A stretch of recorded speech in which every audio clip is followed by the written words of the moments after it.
Et concernant la nationalité française, par décret, si vous êtes né à l'étranger ou vous êtes de nationalité étrangère depuis votre naissance, et vous êtes célibataire ou bien concubin ou bien pacsé ou bien divorcé ou bien veuf, et vous êtes dans vous vivez en France depuis 5 ans, au plus, vous pouvez demander une nationalité française par décret. Donc, vous devez être majeur. Vous pouvez déposer votre demande dès l'âge de 17 ans. Si votre demande est acceptée, vous obtiendrez la naturalisation à partir de vos 18 ans. La naturalisation peut être accordée à un enfant mineur resté étranger, bien que l'un de ses parents soit devenu français. Toutefois, l'enfant doit avoir résidé en France avec ce parent durant les 5 années avant le dépôt de la demande de naturalisation. Vous devez résider en France au moment de la signature des décrets, cette décision de naturalisation. Cela signifie que vous devez avoir en France le centre de vos intérêts matériels, notamment professionnels, et de vos liens familiaux. Si vous résidez en France mais que votre épouse ou bien vos enfants résident à l'étranger, la nationalité française peut vous être refusée. Donc, durée minimum de résidence en France, c'est de 5 ans. De résidence en France est exigée, toutefois, il y a des exceptions. Pour la régularité du séjour en France, vous devez avoir un titre de séjour en cours de validité au moment du dépôt de votre demande. Toutefois, vous n'en avez pas besoin si vous êtes européen ou suisse. Vous ne devez pas avoir fait l'objet d'un arrêté d'expulsion ou d'une interdiction du territoire français, toujours en vigueur. Vous devez prouver votre assimilation à la communauté française, notamment de la manière suivante. Vous devez être d'accord avec les principes et valeurs essentielles de la République et vous devez avoir des connaissances sur l'histoire, la culture, la société française. Le livre du citoyen indique les connaissances exigées. Vous pouvez le télécharger, ce livre, sur le site du service public français. Je vais vous mettre le site, ou le consulter à l'accueil des préfectures. Vous devez aussi justifier d'une connaissance suffisante de la langue française. L'insertion professionnelle est une condition essentielle de l'assimilation et de l'intégration en France. L'insertion professionnelle signifie que vous devez avoir des revenus stables et suffisants pour subvenir à vos besoins et à ceux de votre foyer fiscal. Vous devez être de bonne humeur. Cela signifie notamment que vous ne devez pas avoir été l'auteur de faits contraires à l'ordre public. Vous pouvez, dans le cas général, les démarches coûtent 55 euros. Cette taxe se règle avec un timbre fiscal. Vous ne devez pas être dans l'une des situations suivantes: avoir été condamné en France à une peine d'au moins 6 mois de prison sans sursis, avoir été condamné pour un crime ou un délit constituant une atteinte aux intérêts fondamentaux de la nation, avoir été condamné pour un acte de terrorisme. Toutefois, vous n'êtes pas concerné en cas de réhabilitation ou d'effacement de la condamnation du bulletin numéro 2 de votre casier judiciaire. Donc, pour le dossier, un simulateur vous indique la liste personnalisée des documents à fournir selon votre situation personnalisée et familiale. Je vais mettre le lien du site service public français où vous trouvez ce simulateur. Donc, préparez les documents suivants pour constituer votre dossier. Attention, les deux membres d'un couple veulent déposer une demande de naturalisation et doivent constituer 2 dossiers. Il y a un formulaire CERFA numéro 12753 en 2 exemplaires, rempli, daté et signé. Consultez la notice d'information jointe au formulaire avant de le remplir.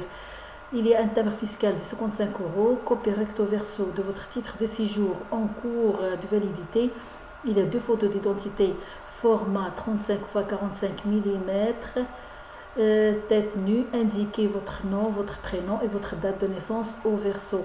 Document officiel d'identité, le justificatif de votre état civil ou de nationalité, justificatif de votre domicile, justificatif de vos ressources et de vos impôts, diplôme, attestation justifiant votre niveau de connaissance de la langue française, justificatif si vous vivez en couple, justificatif si vous avez déjà été marié, divorce ou veuvage, justificatif si vous avez des enfants à charge.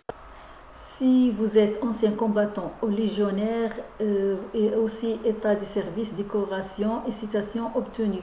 Si vous vivez en France depuis moins de 10 ans, extrait original de casier judiciaire étranger ou document équivalent, il doit être délivré par une autorité compétente du ou des pays dans lesquels vous avez vécu ou à défaut du pays de votre nationalité. Ce document n'est pas exigé si vous êtes réfugié politique, apatride ou si vous êtes entré en France avant d'avoir 18 ans. Si vous le souhaitez, vous pouvez compléter votre demande avec des informations qui vous semblent avoir un intérêt particulier.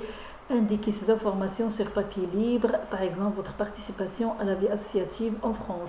À noter, selon votre situation, d'autres documents peuvent vous être demandés.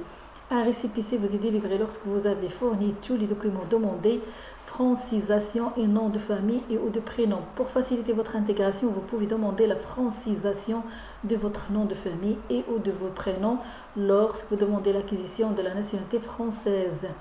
Pour les consignes sur les documents à fournir, il y a une copie originale. Les actes d'état civil doivent être fournis en copie intégrale et en original dans la langue du pays d'origine. Pour tous les autres documents, vous pouvez fournir des copies. Vous devrez toutefois présenter les originaux lorsque vous serez convoqué en entretien. Un acte d'état civil français doit être délivré depuis moins de 3 mois. Pour la traduction, vous devez joindre une traduction de chaque document rédigé en langue étrangère. Vous devez fournir l'original de la traduction. La traduction doit être faite par un traducteur inscrit sur la liste des experts agréés par la Cour d'appel. La traduction n'est toutefois pas nécessaire pour un extrait plurilingue d'acte de naissance dans l'une des langues et le français. De plus, pour éviter d'avoir à traduire certains documents délivrés par un pays de l'Union européenne, un formulaire multilingue peut être joint. Consultez le site e-Justice pour avoir des informations complémentaires. Il y a le site e-Justice sur le service public français. Je vais mettre le site. Légalisation apostille. Certains documents établis à l'étranger doivent être légalisés ou apostillés pour être acceptés en France. Par exemple, pour le Maroc, ils doivent être apostillés.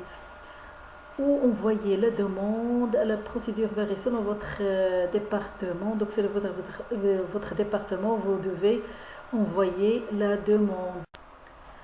Si votre situation change après la délivrance du récépissé, vous devez informer le service qui a reçu votre demande. Par exemple, si votre situation familiale ou professionnelle a changé ou si vous avez changé d'adresse, vous devez remplir la déclaration de changement de situation jointe au formulaire CERFA numéro 127753. Ce formulaire, vous le trouvez sur le site du service public français que je vais vous mettre dans la boîte à description en dessous de la vidéo. Un récépissé vous sera délivré lorsque vous avez fourni le ou les documents demandés, à savoir si vous avez envoyé votre demande sur Internet, vous pouvez signaler en ligne certains changements de situation. Pour un entretien, vous êtes convoqué à un entretien pour vérifier votre assimilation à la communauté française. Pour préparer cet entretien, vous pouvez télécharger le livret des citoyens qui se trouve sur le site du service public français.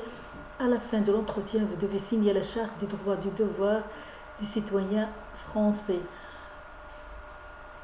Une enquête est faite sur votre comportement civique manifesté par exemple par le paiement des impôts. L'enquête peut être complétée par une consultation des organismes consulaires et sociaux. L'administration vérifie également votre éventuel passé judiciaire en France et à l'étranger.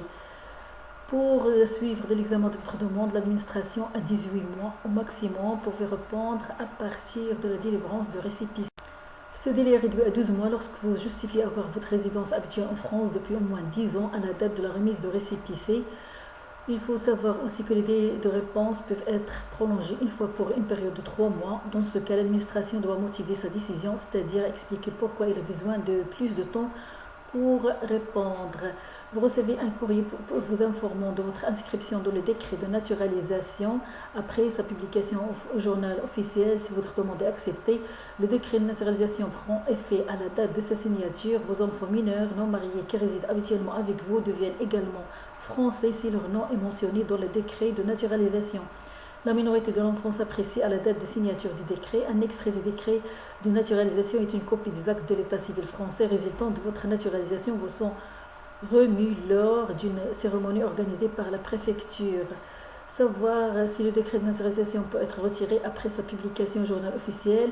Le décret de naturalisation peut être retiré dans les délais de 2 ans à partir de sa publication au journal officiel sur avis conforme du Conseil d'État. Si l'administration constate que vous ne remplissez pas les conditions, le décret de naturalisation peut également être retiré en cas de fraude dans un délai de 2 ans à partir de la découverte de fraude. Vérifiez le décret de naturalisation pour signaler une éventuelle erreur. Donc, s'il y a une erreur sur l'empilation du décret de naturalisation, ou bien sûr il y a une erreur dans un acte d'état civil, si la demande est refusée, faire un éventuel recours. Donc, vérifiez les conditions à remplir pour être naturalisé français. Donc, il y a une vidéo qui vous explique toutes les conditions pour être français sur le site français du service public que je vais vous mettre le lien dans la boîte à description. C'était en général les conditions pour avoir une société française si vous avez résidé au moins 5 ans en France, avec tous les documents à fournir. Mais pour plus d'informations, je vais vous mettre le lien du site du service public français dans la boîte à description.